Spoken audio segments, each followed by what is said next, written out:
नमस्कार. उद्या 17 मार्च छत्रपती शिवाजी महाराजांची तिथीनुसार जयंती. या जयंतीचं औचित्य साधून आपल्या रत्नागिरीतील 3 प्रकल्पांना चालना द्यायचा मी निर्णय घेतलेला आहे. आपल्याला माहितीच आहे की स्वर्गीय उद्योगपती रतन टाटा यांनी रत्नागिरीसाठी त्यांच्या CSR फंडातनं 160 कोटी रुपये एक स्किल सेंटरसाठी दिलेले आहेत. त्याचा भूमिपूजनाचा सोहळा उद्या सायंकाळी 4 वाजता रत्नागिरीच्या चंपक मैदानावर आपण आयोजित केलेला आहे. दुसरा प्रकल्प आहे रत्नागिरीतील रत्नदुर्ग शिवसृष्टी.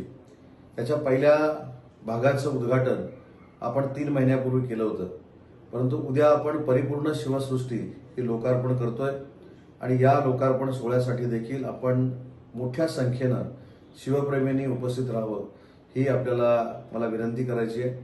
आणि तिसरा प्रकल्प जो देशात प्रथम होतोय तो म्हणजे 3D मल्टी मॅपिंग शो जो थिवा पॅलेसच्या इथं होतोय. आपल्याला अभिमान वाटेल अशा कोकणचा इतिहास या मल्टी मॅपिंग शोमध्ये समाविष्ट केलेला आहे. तो कार्यक्रम सायंकाळी 7:30 वाजता आहे.